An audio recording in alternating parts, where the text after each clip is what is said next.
লীগের আমলে এখানে আমাদের থেকে টাকা নিত, 100 টাকা করে নিত, এজেন্ট ছিল ওই সরকারের, বুঝছেন? এখন তো নাই, এখন নেয় না এটা। এখন অনেক ভালো আছি, ব্যবসা বাণিজ্য করে অনেক ভালো আছি, ভালো মানি একবারে মানি বেশি ভালো। ডক্টর মোহাম্মদ ইউনূস হওয়ার পরের থেকে অনেক ভালো চলতেছে দেশ। কিছু কিছু জায়গায় দুর্নীতি চলতেছে, কিছু কিছু লুটপাট করতেছে, এটা ঠিক আছে, এটা মানি পদক্ষেপ নিতেছে দলের প্রার্থীর থেকে।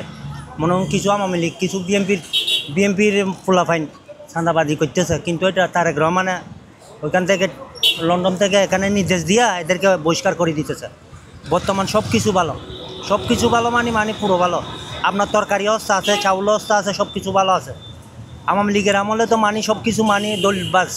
একটা বিল্ডিং করতে চাইলে ওই বাসে আওয়ামী লীগের থেকে নিতে হতো। আমার বাড়ি চট্টগ্রাম রাঙ্গুনিয়া, ইট আওয়ামী লীগের ছেলেদের থেকে নিতে হতো। আমি 14 বছর দেশে যাইতে পারিনি আওয়ামী লীগের পোলাপাইনের কারণে।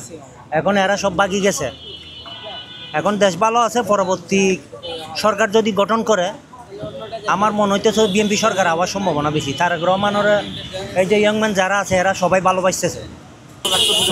প্রশাসন এখন ভালো চলতেছে। প্রশাসন মনে করেন আগে যে হস্তক্ষেপ করতো, গাড়ি ধরে টাকা পয়সা নিত, এখান থেকে চাঁদা উঠাইতো, এখন তো নাই।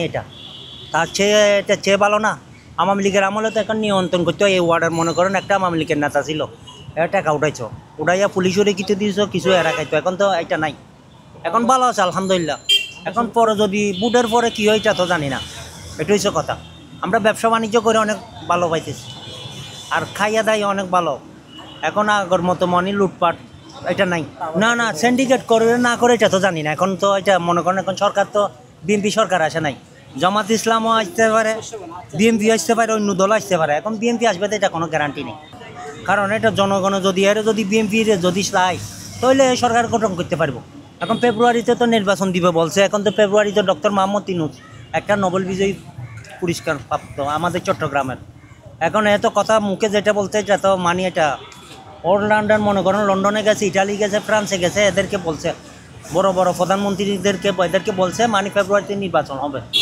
তাহলে ডক্টর মোহাম্মদ ইউনূস যখন বাংলাদেশ থেকে যাইয়া বাইরে যাইয়া যখন এটা বলছে, অবশ্যই নির্বাচন হবে ফেব্রুয়ারি, আমরা বিশ্বাস করি।